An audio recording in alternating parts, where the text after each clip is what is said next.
eres triunfador, que Dios sana y restaura, que tu vida cambiará, que Él transforma la familia y Él nos brinda libertad, la libertad.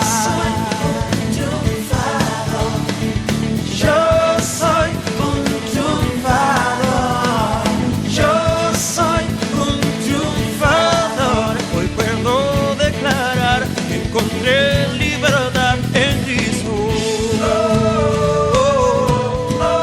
Encontré la libertad.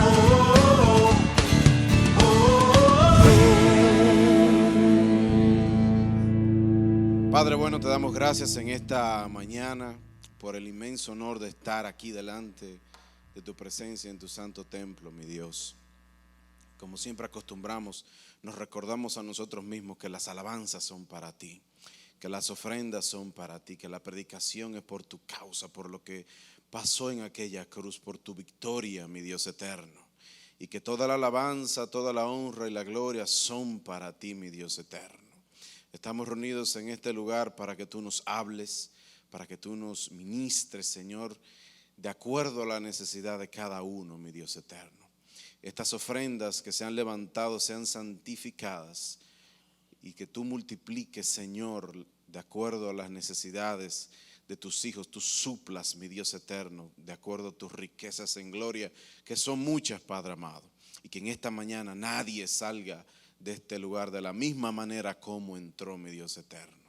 Oramos pidiéndote estos favores en el nombre de Jesús nuestro Señor. Amén. Amén. Pueden sentarse, denle un fuerte aplauso a Cristo.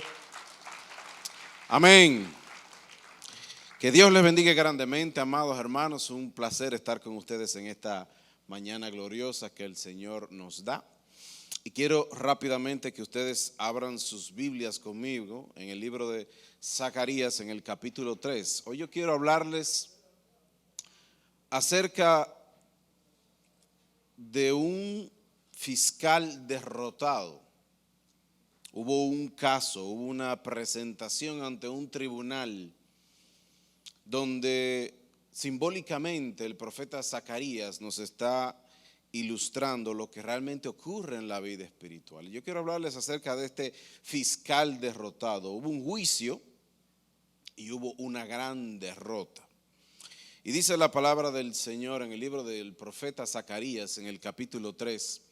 Entonces me mostró a Josué, el sumo sacerdote, que estaba de pie ante el ángel del Señor, y a Satanás, que estaba a su mano derecha como parte acusadora. Esto es NBI. El ángel del Señor le dijo a Satanás: que te reprenda el Señor, que ha escogido a Jerusalén. Que el Señor te reprenda, Satanás. ¿Acaso no es este un tizón rescatado del fuego? Josué estaba vestido con ropas sucias en presencia del ángel.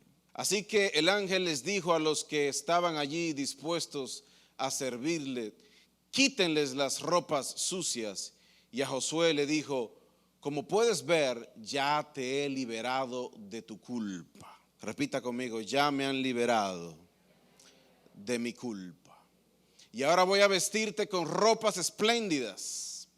Entonces dije yo: póngale también un turbante limpio, mitra limpia, en la cabeza. Y le pusieron en la cabeza un turbante limpio y lo vistieron mientras el ángel del Señor permanecía de pie. Luego el ángel del Señor le hizo esta advertencia a Josué: así dice el Señor Todopoderoso, si andas en mis caminos y me cumples como sacerdote, entonces gobernarás mi templo y te harás cargo de mis atrios. Y te concederé un lugar entre estos que están aquí. Escucha, Josué, sumo sacerdote, y que lo oigan tus compañeros que se sientan en tu presencia y que son un buen presagio. Estoy por traer a mi siervo, estoy por traer al renuevo. Mira, Josué, la piedra que ante ti he puesto, hay en ella 7 ojos y en ella pondré una inscripción. En un solo día borraré el pecado de esta tierra, afirma el Señor Todopoderoso. ¿Cuántos dicen amén? En la Reina Valera 60 nos establece, o la traducción dice: mira, Josué, porque ustedes son varones simbólicos, para darnos a entender que realmente no está hablando de Josué, sino es una representación. El profeta Zacarías se destaca específicamente por haber recibido muchas visiones. Dios le hablaba a través de visiones, algunas un tanto difíciles quizás de entender, un poco complicadas, pero Dios le hablaba a través de muchas visiones. El profeta Zacarías nació en Babilonia y su ministerio profético tuvo lugar en el tiempo del rey Darío, aproximadamente el rey Darío de Persia, aproximadamente en el año 520 antes de Cristo. Y estaba bajo el liderazgo de Zorobabel y de Josué mientras el pueblo retornaba a la tierra, mientras el pueblo de Dios le fue permitido volver a su nación por permiso del rey de Persia. Zacarías era contemporáneo del profeta también Ageo, y tanto Ageo como Zacarías tenían la función específica de animar al pueblo, de ayudarles, de traerles un mensaje de parte de Dios para que siguieran la reconstrucción del segundo templo. Ese segundo templo había sido detenido por obra de los samaritanos, y el trabajo de Zacarías y de Ageo era reanimar al pueblo, reanimar a Zorobabel, que era descendiente de David, reanimar a Josué, que era el sumo sacerdote de aquel momento, a que continuaran con la obra de la reconstrucción del segundo templo. El segundo templo fue menospreciado por muchas personas. Aquellos que llegaron a ver la gloria del templo de Salomón, de aquel primer templo, cuando vieron el segundo lloraron, se compungieron, y Dios les dijo: no menosprecien el día de las pequeñeces.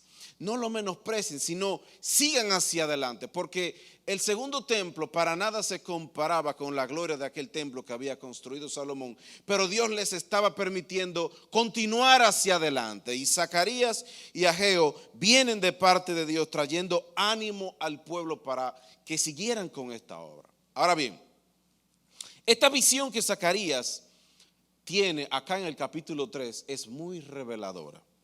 Y se parece mucho a la imagen que vemos mostrada en el libro de Job. Nos muestra lo que ocurre en el mundo espiritual con nuestro adversario, con nuestro Dios y con nosotros como acusados. Aquí podemos ver el enemigo de nuestras almas en su función principal, la función de acusación, la función de acusador.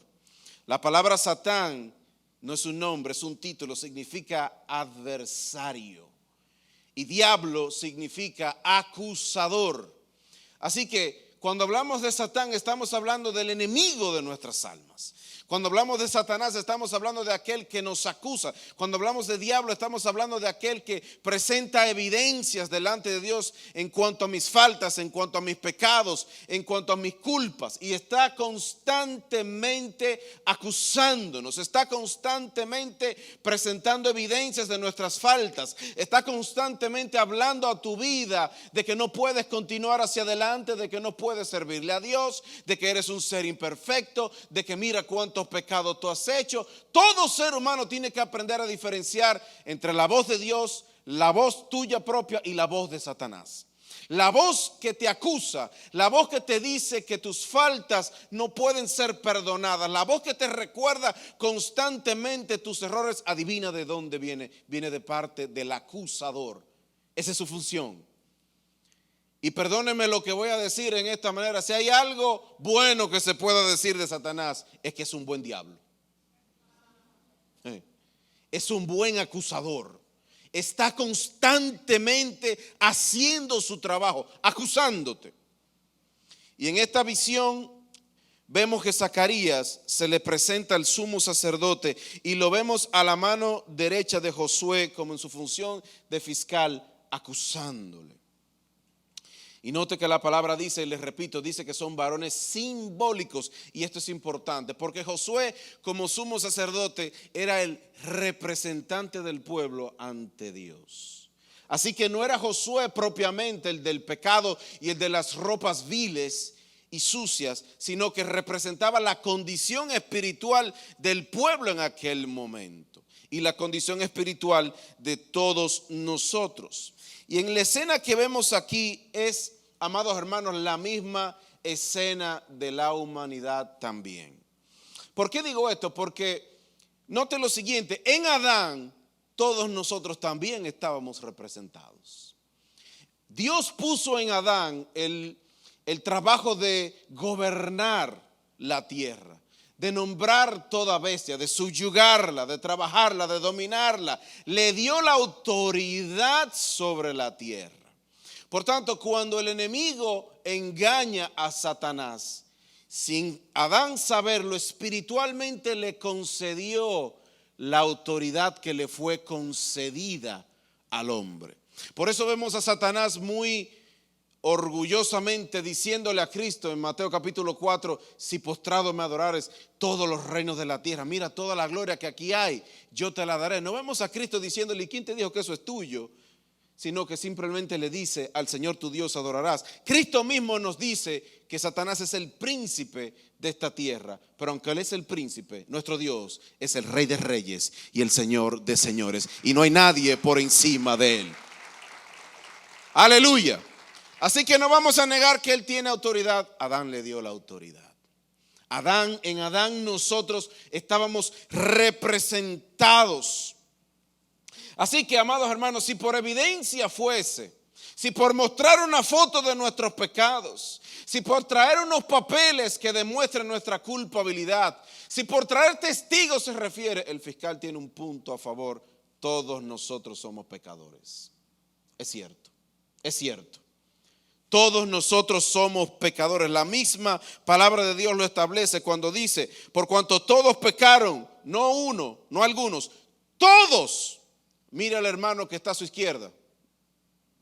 Mira el que está a su derecha. Ahora mírese usted mismo. Usted es un pecador.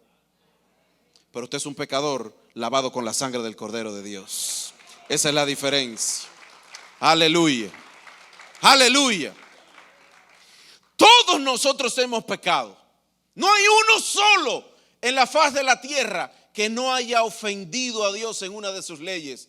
Solo hay un ser humano que ha pisado esta tierra, que ha logrado cumplir con toda la ley de Dios sin faltar a la ley del Señor. Todos nosotros hemos fallado. Todos nosotros hemos incumplido. Si usted se propone en este día, hoy estamos aquí a 4 de marzo del 2023 a las 8:57, no voy a volver a pecar. Es probable que en 5 minutos usted haya pecado en pensamiento, por omisión o por comisión. Por alguna falta, todos nosotros hemos pecado. La Biblia dice, no hay un solo justo, ni siquiera uno. Es triste la historia de la humanidad. Algo pasó en Edén que corrompió a toda la raza humana. Lo heredamos. Y a eso se le llama pecado original. Heredamos esta tendencia al mal. Heredamos esta situación donde por nosotros mismos estamos inclinados hacia lo malo, no hacia lo bueno. Si nosotros no andamos detrás de nuestros hijos, andándolo, cuidándolo por el camino del bien, andándolo, tratándolo de educarlo por lo correcto, ¿qué caminos ustedes creen que ellos van a tomar? No van a tomar el camino correcto, van a tomar lo malo. Estamos inclinados a lo malo porque somos una raza que se ha dañado. Ahora bien, como también en un juzgado hay un fiscal, la buena noticia es que Dios nos puso un abogado. La palabra de Dios nos dice en el libro de 1 de Juan capítulo 2, 1-3, si hemos pecado, y sí hemos pecado, abogados tenemos para con el Padre, a Jesucristo nuestro Señor. Cuando en la Reina Valera 60 y aquí en la NBI cuando leí, fíjese que está hablando el Señor en tercera persona. El Señor te reprenda, Satanás. El Señor que ha escogido a Israel te reprenda. Y es un poco confuso. Me imagino que los lectores de aquel momento también lo notaban un poco extraño. Se parece mucho también al texto que David dice, dijo el Señor a mi Señor, siéntate a mi diestra hasta que ponga a tus enemigos por estrado de tus pies. Y esta palabra no tuvo claridad hasta que el apóstol Pablo es quien establece qué es lo que esto significa. Está hablando de nuestro Señor y de nuestro Salvador Jesucristo. Y Cristo mismo también hizo referencia acerca de esto, de este salmo que David estaba hablando. Así que aquí cuando yo veo, dice el Señor, Jehová te reprenda, Satanás, estás defendiéndonos. Yo veo a mi Señor, a mi Salvador Jesucristo, defendiéndonos delante del Padre, ante el acusador de nuestras almas y rechazando las acusaciones que Él está haciendo. Ahora bien, este abogado, más que un abogado, es también mi representante. Verás, cuando usted está en un juzgado, normalmente el acusado está callado. Usted contrata un abogado que se sabe las leyes. Y el abogado normalmente busca argumentos sofisticados. Busca una coartada. ¿Dónde tú estabas el día que ocurrió tal cosa? Vamos a inventarnos tal esto. Se buscan la manera de cómo presentar a aquel acusado de la manera más perfecta, más limpia posible. Esa es la función del abogado. Y se vale de toda estrategia que la ley le permita para presentar como limpio al acusado. Nuestro abogado es distinto. Nuestro abogado es distinto. Nuestro abogado no anda buscando demostrar que tú y yo somos inocentes. Es más, él dice que somos culpables. Nuestro abogado no es como un abogado tradicional que anda buscando decir, oh, él es un santo, él no ha pecado, él no ha hecho esto. No, él dijo, no es este un tizón sacado del fuego.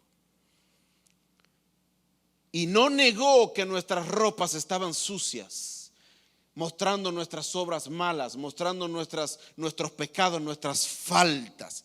Nuestro abogado, a diferencia de cualquier abogado, es aquel que paga por nuestras deudas. Es aquel que me sustituye en el castigo, porque servimos un Dios que no es impune. Zacarías 2:3 dijo, y Jehová dijo a Satanás, Jehová te reprenda, oh Satanás, Jehová que ha escogido a Jerusalén te reprenda, ¿no es este un tizón arrebatado del incendio? ¿Se imagina usted un abogado que diga, sí, él es culpable? A un abogado que usted haya contratado que en vez de defenderlo, admita que usted es culpable de sus faltas. Nuestro Señor no anda tratando de demostrar que tú eres inocente, porque la verdad es que todos nosotros somos pecadores. No hay razón alguna para que nos enorgullezcamos. No hay razón alguna para que nosotros nos creamos la gran cosa. Si usted está de pie hoy en día delante de Dios, si usted le sirve a Dios y está en una relación armoniosa de parte de Dios, no es porque usted haya hecho algo, es por la gracia y la misericordia de nuestro Señor y Salvador Jesucristo. Es por la sangre que se derramó en la cruz del Calvario. Es por la obra redentora de nuestro Señor. No es porque yo haya hecho algo, no es porque yo me lo merezca, no es porque yo sea bueno. Lo único bueno que hay en nosotros, si alguna vez usted se consideró como, wow, pero yo sí soy buena gente, le digo algo, no. Nuestras buenas obras delante de Dios, dice la palabra, son como un trapo de inmundicia. Lo único bueno que nosotros podemos tener delante de Dios es la presencia del Señor dentro nuestro. Es el Espíritu Santo que mora dentro de nosotros. Pero nadie puede justificarse por sus propias obras delante de Dios. Por eso el hombre urgentemente necesita un Salvador, necesita un representante, necesita a su Señor. Romanos 5, capítulo 1 lo explica de la siguiente manera.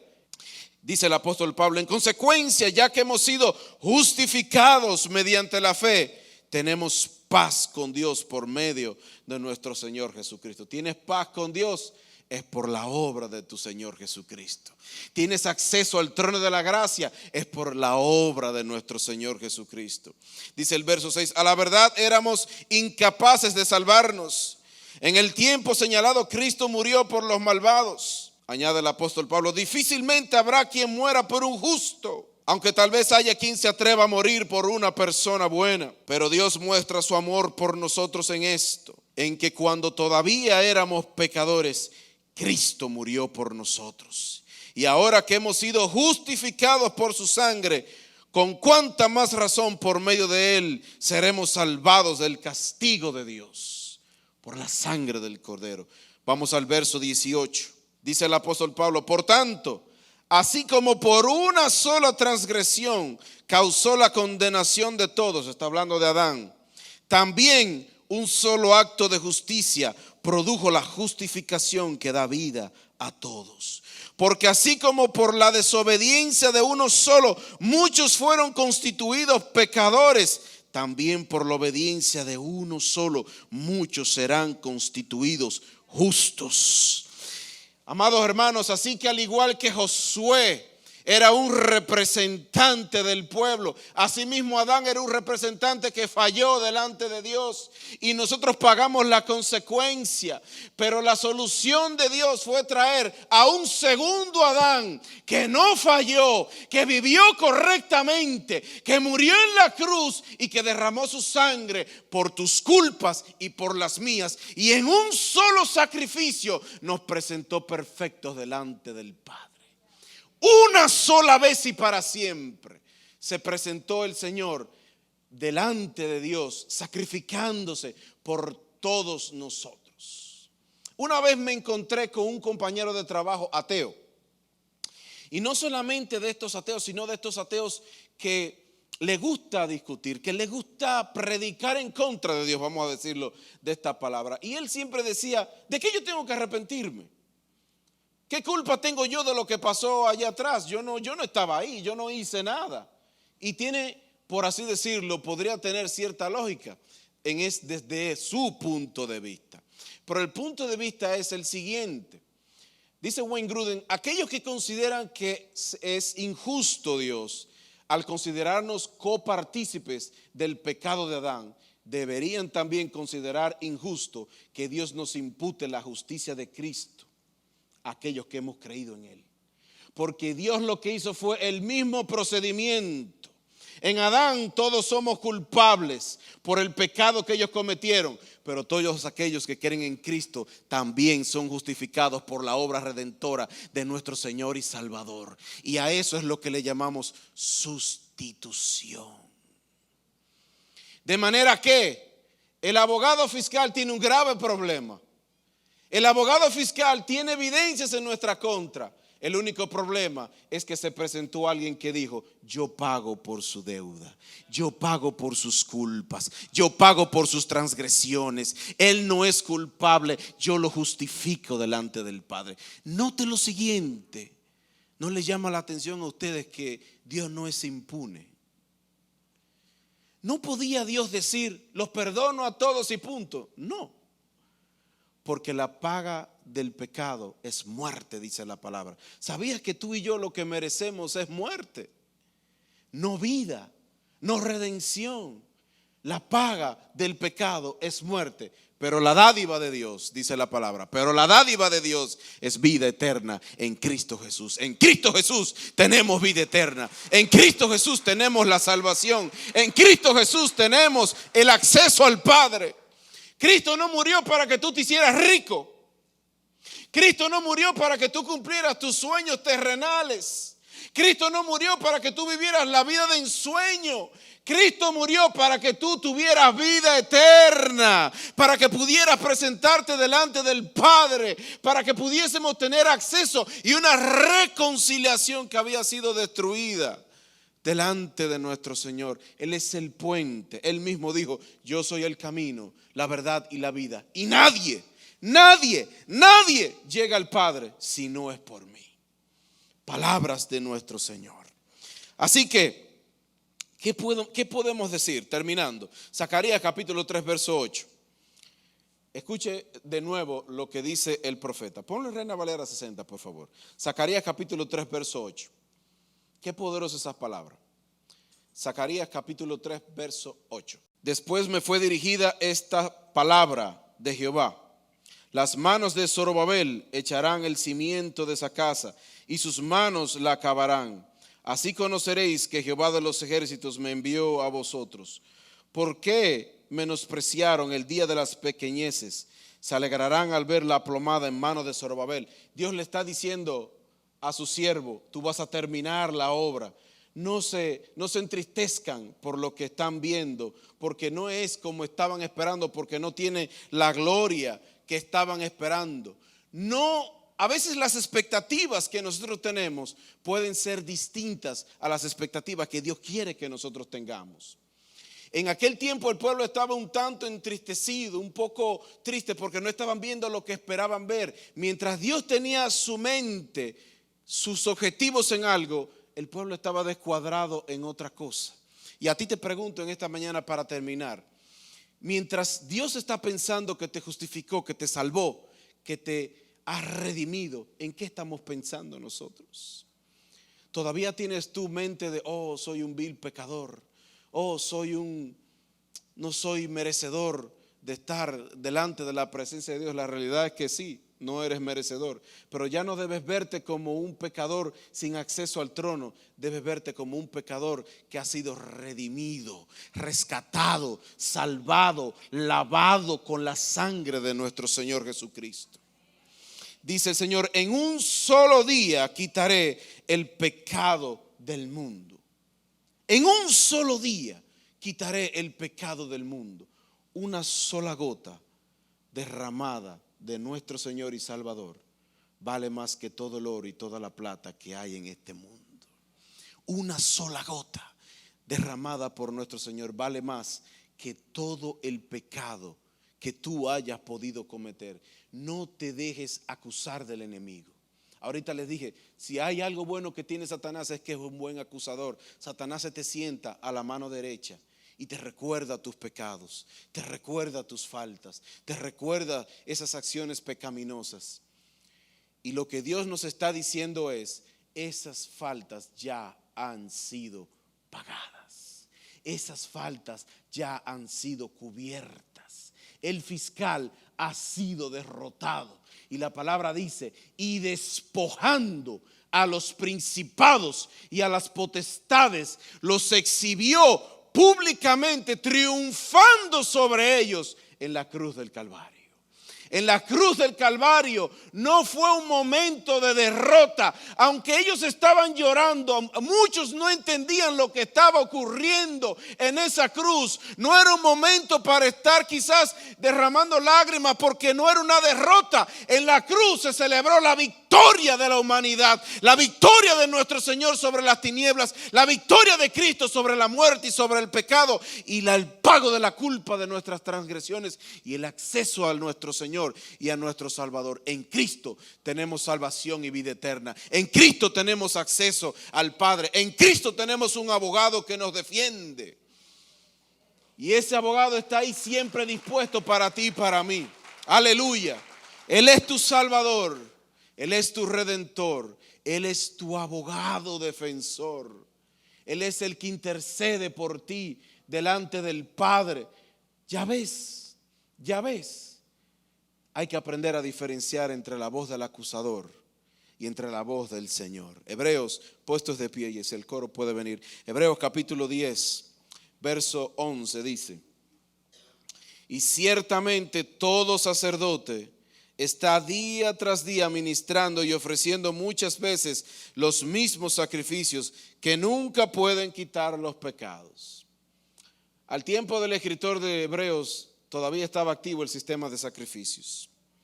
Dice el verso 12, pero Cristo, habiendo ofrecido una vez para siempre un solo sacrificio, repita conmigo, un solo sacrificio. Entonces, ¿tenemos que hacer sacrificios? ¿De qué valen tus sacrificios delante de Dios? ¿De qué vale tus propias obras delante del Señor? ¿Qué puedes tú hacer que valga más que el sacrificio de nuestro Señor? Un solo sacrificio por los pecados se ha sentado a la diestra de Dios. De ahí en adelante, esperando a que sus enemigos sean puestos por estrado de sus pies. Porque con una sola ofrenda, escucha eso, una sola ofrenda hizo perfectos para siempre. ¿Para cuándo? Para siempre a todos los santos. Eso quiere decir que los pecados de Cristo el sacrificio de Cristo vale por los pecados de ayer. Pecaste ayer, está pago. Pecaste hoy, está pago. Vas a pecar mañana, ya está pago. Ya está pago. Ya está pago. Y eso se llama gracia. Eso se llama favor inmerecido. Eso se llama sustitución. Eso se llama que tú has sido justificado delante del Padre. Esto no es para que te creas, Satanás sucio, te reprendo, vete. No, no es para eso. Es para que con humildad le sirvas a Dios. Es para que con humildad le adores, reconociendo lo que Él hizo por ti. Es para que recuerdes cada vez que tomas la Santa Cena. ¿Sabes qué es lo que estamos haciendo? Recordando lo que Él hizo. Recordando lo que Él hizo. Ese sacramento no es porque hay que hacerlo una vez al mes. No es porque hay tradición. Él dijo, hagan esto en memoria de mí. Este pan representa mi cuerpo que es entregado por ustedes. Y este vino representa la sangre que yo derramé por ustedes. Es igual que las fiestas que Dios le mandó a hacer al pueblo. El objetivo de las fiestas era que recordaran lo que Él hizo por ellos. Cuando tomamos la cena del Señor, estamos recordando lo que Cristo hizo por nosotros. Cuando hacemos esto, yo recuerdo que Él pagó por mis culpas, que yo mismo no puedo hacer nada, que yo dependo de la gracia de mi Señor, que yo dependo de su ayuda, de su cerco, de su voluntad, que si estoy de pie es porque Él me ha ayudado, porque Él dijo, y líbranos de tentación. Porque tuyo es el reino, el poder y la gloria por los siglos de los siglos. El único que puede librarte de caer es el Señor. No es porque tú eres fuerte. Quizás en último análisis Job se creía que él era fuerte en su propia fuerza, pero él no se daba cuenta que él estaba cercado. Y Dios nos tiene a todos nosotros cercados. Y nada puede hacer el enemigo en nuestra vida si Dios no lo autoriza. Y te aseguro algo, si Dios lo autoriza, es porque Dios está trabajando en tu vida. Es porque algo Dios quiere hacer en tu vida. Es porque algo Dios está produciendo dentro de tu ser y dentro de tu interior. Así que en esta mañana te digo, toda conciencia de culpa, todo remordimiento, toda acusación es nula, porque el veredicto del juez fue el siguiente: ninguna condenación hay para los que están en Cristo Jesús, los que no andan conforme a la carne, sino conforme al Espíritu. No hay condenación para los que están en Cristo Jesús. El caso ha sido anulado, las evidencias no tienen función, porque hay algo que las está cubriendo: la sangre del Cordero de Dios. La sangre del Cordero de Dios. La sangre del Cordero de Dios, que habla mucho mejor que la sangre de Abel. En esta mañana, cualquier persona que haya venido por primera, segunda, tercera vez, si tú necesitas ese abogado, si tú necesitas ese representante, yo te hago el llamado en esta mañana que pases adelante, me permitas orar contigo antes de terminar el culto de hoy. Te llama tu abogado defensor. Tú necesitas a tu Salvador, a tu Redentor. Si alguien en esta mañana necesita a Cristo, antes de que terminemos, mientras cantamos, pasa aquí delante y vamos a orar.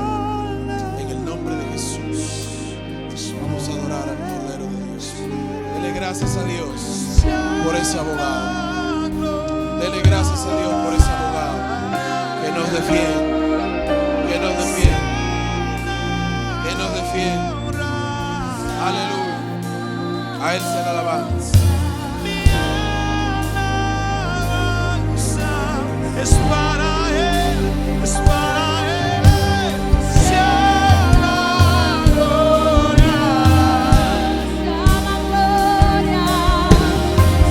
Levante sus manos al cielo y dele gracias al Señor. Dele gracias al Señor. Aleluya. Te adoramos, Cordero de Dios.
sea la alabanza.